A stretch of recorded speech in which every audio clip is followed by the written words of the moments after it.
Bonjour et bienvenue dans ce JT du 20 septembre 2025. Mesdames et messieurs, donc voici d'abord les principaux titres. Commençons d'abord ce JT par cette très bonne nouvelle. Après plus de 3 ans de réhabilitation, le Stade Inouari a accueilli enfin son tout premier match officiel. Nous parlerons également des différents métiers créés autour de la beauté.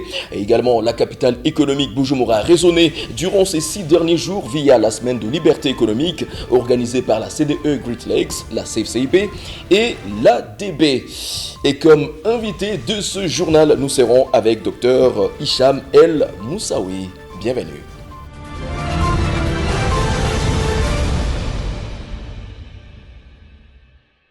Comme je le disais dans les titres, après plus de 3 ans de réhabilitation, le Stade Inouari a accueilli enfin son tout premier match officiel. Pour cette grande reprise, l'équipe nationale féminine burundaise de moins de 20 ans a affronté celle de la Zambie. C'était un moment historique qui marque le retour de cette enceinte emblématique sur la scène sportive. Les détails avec Richard Ndouayezou et Jean-Claude Irahadira. Suivez.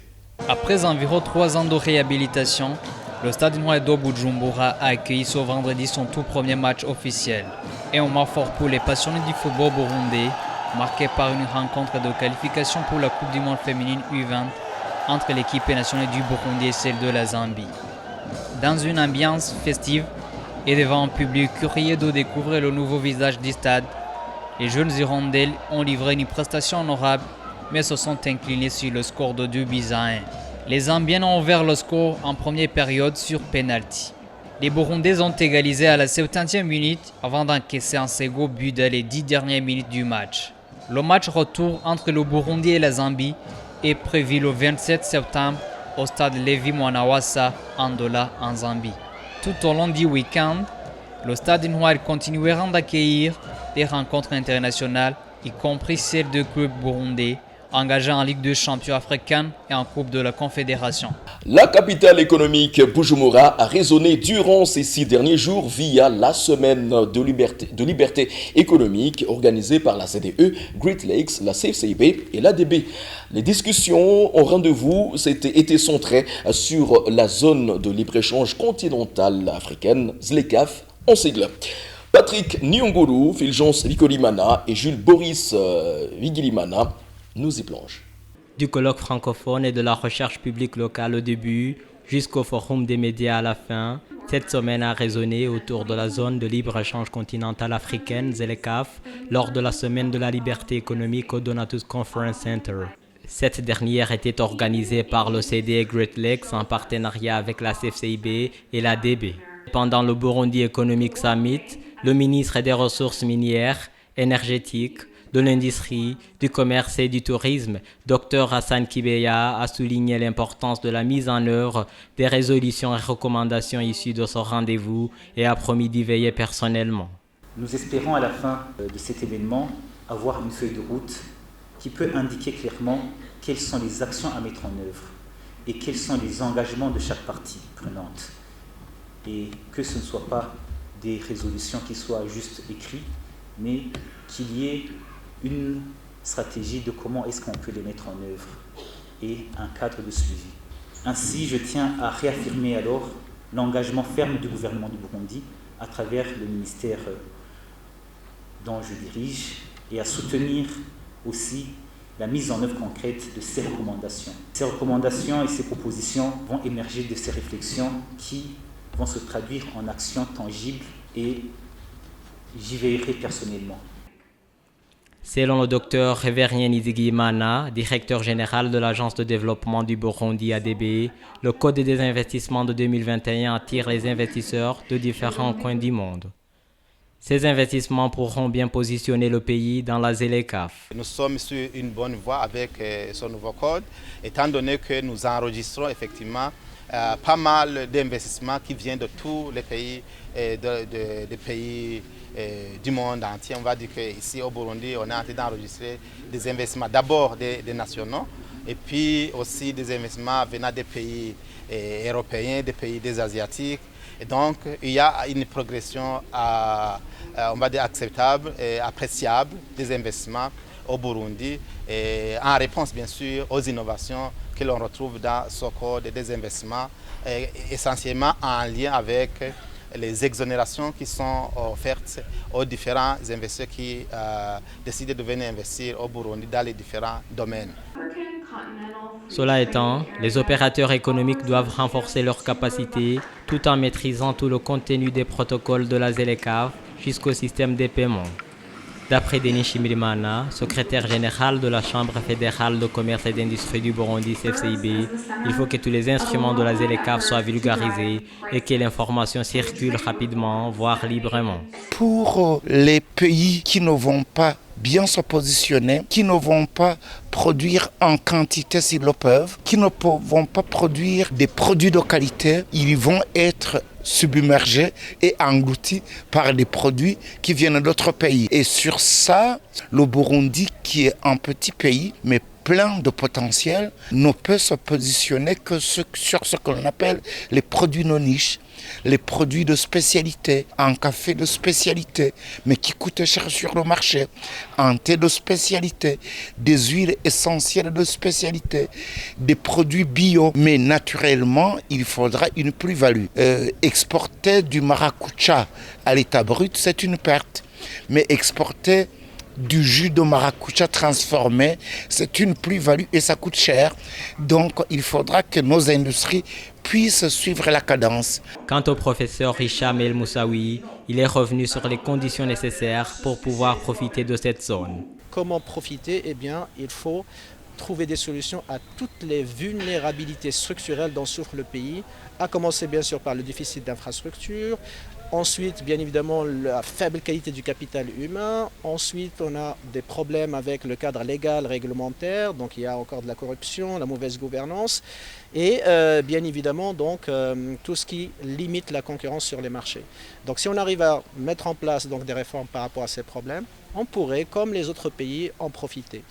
Le directeur général du CDE Great Lakes, Emma Ablemani-Rakiza, rassure que toutes les orientations adaptées au contexte local et proposées au cours de cette semaine seront suivies rigoureusement pour conquérir ce vaste marché de plus d'1 milliard de 300 millions d'habitants. Vis-à-vis de la problématique qui est traitée chaque année, il y a toujours des résultats mesurables en termes de politique publique, en termes de réforme. Pourquoi? Parce qu'on a le ministère qui s'engage.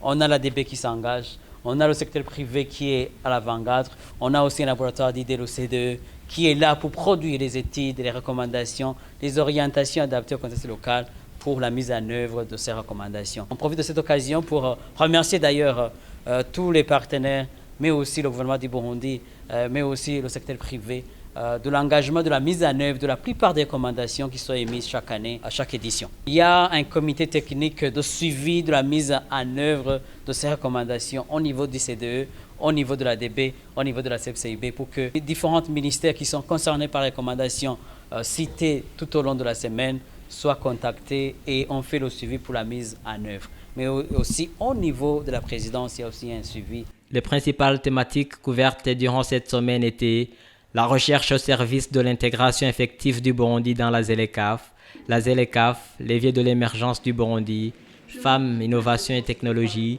catalyser la prospérité avec la ZLECAf, pont vers l'accélération de l'écosystème entrepreneurial du Burundi, et de la ZLECAf à la prospérité burundaise, le rôle des médias.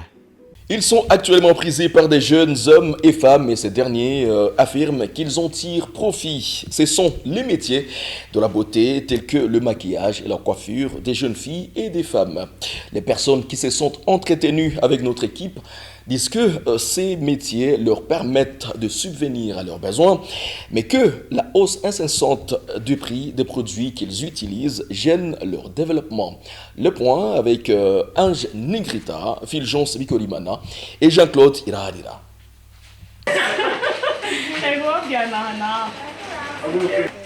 Exercer le métier d'esthéticien en maquillage et coiffure des femmes et jeunes filles est devenu une activité génératrice de revenus pour beaucoup de jeunes en province de Bujumbura.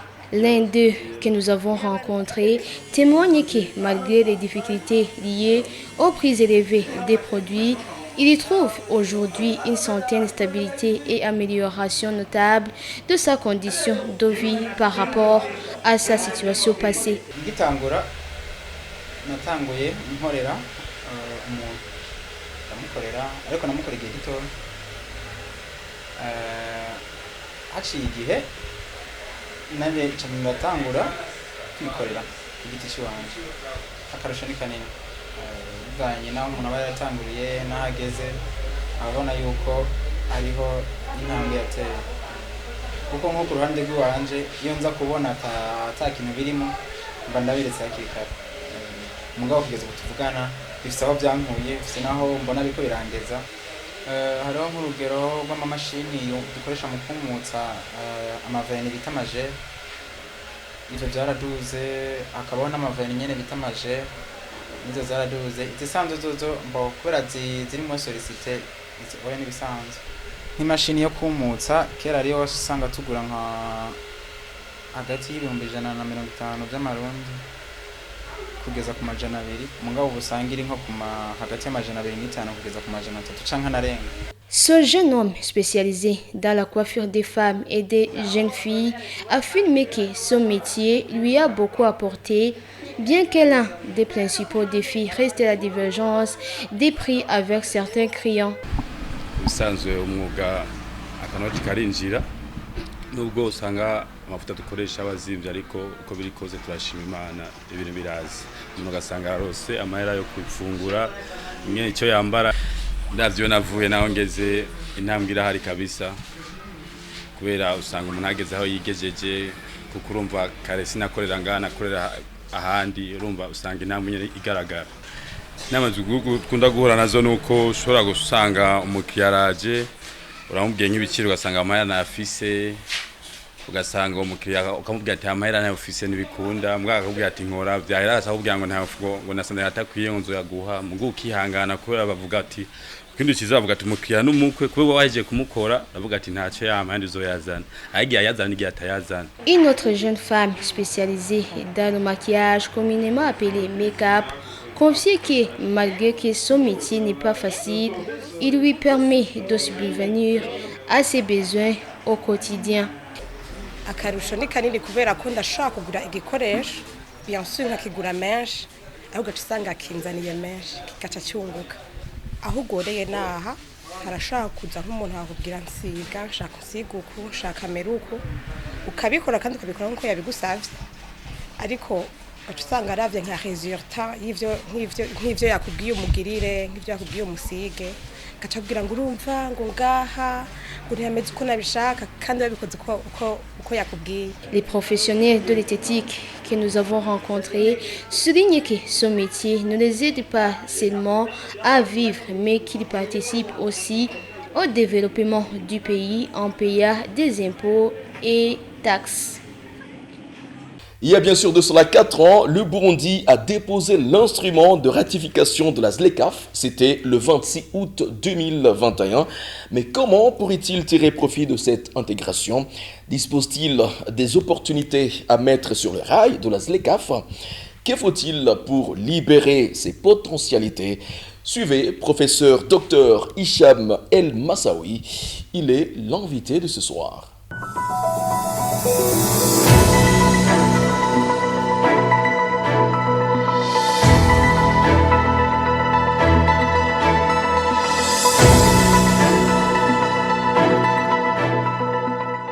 Beaucoup de Burundais et d'Africains de manière générale qui pensent comme ça. On se sous-estime en fait. Et on a l'impression qu'on n'a rien à proposer au monde, au contraire. Sinon, si on n'a rien à proposer, pourquoi les investisseurs étrangers viennent investir chez nous? Donc il y a du potentiel, il y a des opportunités, mais il faut qu'on se fasse confiance nous-mêmes déjà. Alors concrètement, pour répondre à votre question, je crois que si vous dites que le Burundi va concurrencer la Chine, les pays européens, bien sûr, il n'y a aucune chance. Parce que là, on n'a pas les moyens pour concurrencer sur l'ensemble du marché ou l'ensemble de la filière. En revanche, donc, si vous me dites on va peut-être créer de la compétition sur ce qu'on appelle des niches, c'est-à-dire un segment du marché, peut-être un seul produit ou peut-être même une composante du produit, là, je vous dis que le Burundi il a toutes ses chances.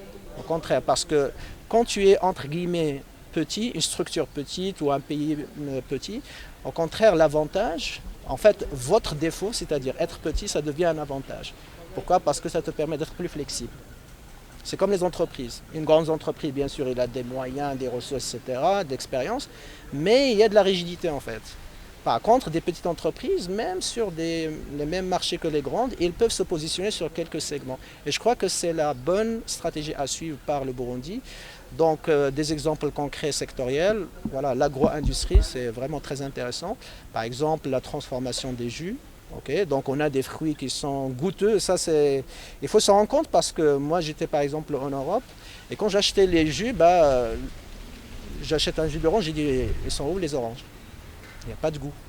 Et donc je crois que même si c'est un produit de consommation courante, etc., le Burundi peut se différencier en disant voilà, j'ai un goût exceptionnel à vous proposer. C'est un produit qui est bio, bien évidemment. Et donc en investissant dans la certification, dans le marketing, etc., on peut vraiment créer et on va dire développer donc cette niche. Après, l'agro-industrie, bien sûr, il n'y a pas que les jus. Donc tous les produits agricoles peuvent être transformés.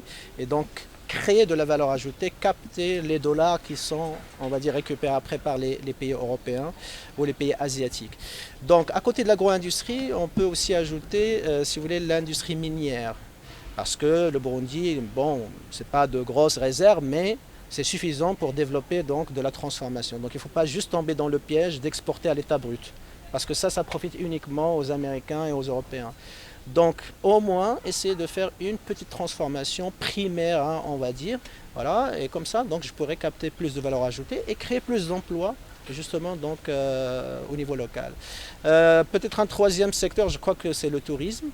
Le tourisme, moi, j'ai visité personnellement le pays. Il y a vraiment un potentiel naturel qui est extraordinaire. Donc, ce n'est pas toujours le tourisme un petit peu à la classique. Il y a le tourisme naturel, il y a le tourisme même biologique maintenant. Il y a de nouvelles niches qui sont en train d'émerger sur lesquelles le Burundi peut parfaitement donc, se positionner. Et je crois qu'il peut aller très loin, à condition bien sûr qu'il y ait un climat d'affaires qui encourage les entreprises à investir dans ces secteurs. Parce que le potentiel elle est là, mais si tu me compliques la vie avec la paperasse, la réglementation, les lois, la pression fiscale, même si je vois un potentiel, je dis non, c'est pas intéressant. Donc voilà, je vais chercher peut-être un projet qui est moins compliqué et va m'apporter de l'argent rapidement. Donc c'est pour ça qu'on voit souvent, et je crois même au Maroc on a ce problème-là. Donc on dit oui, les gens ils n'ont pas le goût du risque, etc. Non, c'est parce que tu leur rajoutes du risque artificiellement et inutilement parlant. Par contre, un entrepreneur, il a besoin juste de se concentrer sur juste le risque commercial, le risque technique. Et non pas tu lui crées des risques réglementaires relatifs aux lois, relatifs au changement du gouvernement, des trucs qui sont en dehors normalement de ces sortes de préoccupations. Donc si on arrive à, on va dire, épargner aux entrepreneurs burundais et bien évidemment étrangers, donc toutes ces tracasseries, je crois que vous allez voir beaucoup plus d'investissements et vous allez dire « Ah oui, mais c'était comme ça alors ». Donc il y a un potentiel caché. Il faut juste éliminer les obstacles donc, réglementaires et légaux pour pouvoir effectivement donc, faire révéler donc, toutes les richesses hein, donc, dont regorge donc, ce pays. Donc, voilà. Un tourisme ou une destination de tourisme de niche, je crois que le Burundi a largement les moyens donc, pour y réussir. Ainsi donc prend fin ce journal sur votre télé. Merci de l'avoir suivi. Merci également à l'équipe technique qui m'a aidé à vous le présenter. Quant à moi, je vous dis merci, à très bientôt et surtout, bon week-end à toutes et à tous.